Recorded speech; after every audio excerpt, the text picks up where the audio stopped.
ఇంకో పక్క ఇక్కడ ఒక అపోజిషన్ పార్టీ ఉంది, కోడికత్తి పార్టీ ఉంది. మీరందరూ గుర్తుపెట్టుకోవాల్సిన అవసరం ఉంది. ఈరోజు ఆ కేసుని నేషనల్ ఇన్వెస్టిగేషన్ ఏజెన్సీకి ఇచ్చారు.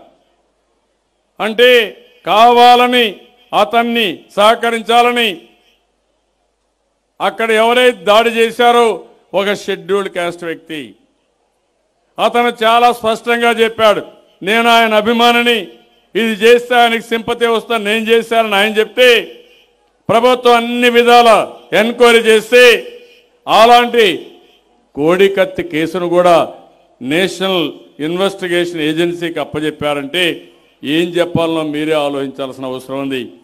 కోర్టులో ఉంది, మేము చెప్పాం, మొత్తం రికార్డు మేము ముందర పెడతాం, మీరేం చెప్తే అది చేయమంటామని మేము చెప్తే కాదు, మేమే ఎంక్వైరీ చేస్తామని రాష్ట్ర అధికారాలని హస్తగతం చేసుకునే విధంగా కేంద్రం ప్రవర్తిస్తా ఉంది.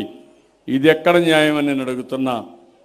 ఇంకో పక్కన ఈరోజు మీరు చూడండి, సిబిఐని చూపించి ఎవరైతే ఈరోజు జగన్మోహన్ ఉన్నాడో అతను వాళ్ళ పైన పూర్తిగా సరెండర్ అయిపోయే పరిస్థితికి వచ్చాడు. ఈరోజు జగన్మోహన్ రెడ్డి పైన సిబిఐ కేసు ఉంది. అది సాకుగా చూపించి మేము చెప్పినట్టు చేయకపోతే ఈ కేసు ద్వారా జైలుకు పంపిస్తామంటే భయపడితే భయపడిపోయే పరిస్థితికి వచ్చారు. ఇది ఎంత దుర్మార్గమో మీరే ఆలోచించాలి. కేసులు ట్రయల్కి వచ్చాయి, అన్నీ అయిపోతున్నాయి. ఆ సమయంలో హైకోర్టు విభజన చేసి మళ్ళా ట్రయల్స్ అని మొదలు తీసుకొస్తున్నారు. ఇంకో 10 రోజులు అంటే మొత్తం అయిపోయిండేటివి.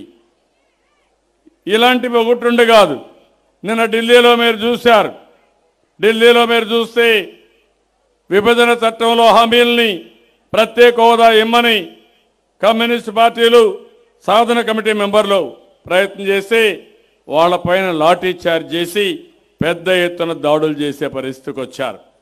మనం డబ్బులు అడిగితే అన్యాయం జరిగిందనంటే కేరళ, తమిళనాడు నుంచి డబ్బులు ఇమ్మంటారని అడిగే పరిస్థితికి వచ్చారు. మన వాళ్ళు పార్లమెంట్లో గట్టిగా పోరాడారు. 5 సంవత్సరాలు రాష్ట్రం కోసం పోరాడిన ఏకైక ఎంపీలు తెలుగుదేశం పార్టీ ఎంపీలు. వారిని మనస్ఫూర్తిగా అభినందిస్తున్నా, మీరు కూడా అభినందించమని మిమ్మల్ని అందరినీ కోరుతున్నా.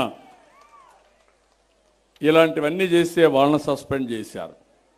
ఇక్కడ రామ్మోహన్, మన అశోక్ గారు ఉన్నారు, రామ్మోహన్ ఉన్నారు. ఇద్దరు కూడా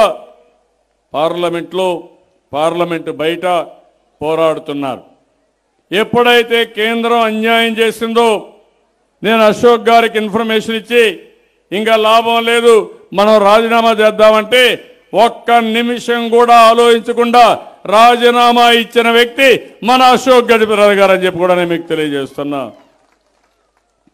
ఆయన వ్యక్తిత్వం మీకు తెలుసు. ఒక పద్ధతి ప్రకారం రాజకీయాలు చేసే వ్యక్తి.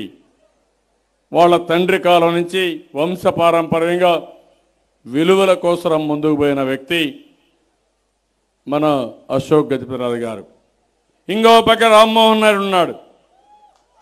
చిన్న కుర్రవాడైనా, రాజకీయాలకు కొత్త అయినా ఈరోజు ఎంత వీరోచితంగా పోరాడుతున్నా అంటే ఆయన వాణి దేశానికి మొత్తానికి పార్లమెంటు ద్వారా వినిపించిన వ్యక్తి మన రామ్మోహన్. ఎర్రమనాయుడు గారు కూడా అదే మరిగా పనిచేశారు.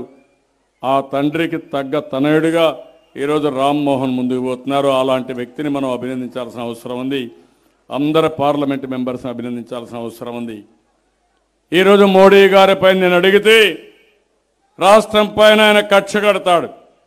ఆయన రాష్ట్రం పైన కక్ష కట్టి ఒక పక్క తెలంగాణ సీఎంని, ఒక పక్క జగన్మోహన్ రెడ్డిని అందరినీ కలిపి మన మీద పురుగుల్పే పరిస్థితి వచ్చింది. మనం ఏం తప్పు చేశామని అడుగుతున్నా. ఈ రాష్ట్రం కోసం నేను అడిగితే నా తప్ప అని అడుగుతున్నా. మాకు జరిగిన అన్యాయం. అందుకే నేను ఆ రోజు ఈ రోజుకి కూడా నవ నిర్మాణ దీక్ష పెట్టా, మహాసంకల్పం చేశాం. అదే మరిగా ఈరోజు జన్మభూమి చేసి మీ అందరినీ చైతన్యవంతులు చేసి అధికార యంత్రాంగాన్ని అప్రమత్తం చేశాం. బ్రహ్మాండమైన ప్రగతిని సాధించారు. నేను ఈ సందర్భంగా అధికారులందరినీ మీ అందరి తరపున మనస్ఫూర్తిగా అభినందిస్తున్నా. చేసిన పనికి మరి కూడా గట్టిగా చప్పట్లు కొట్టి అభినందించాల్సిన అవసరం ఉంది.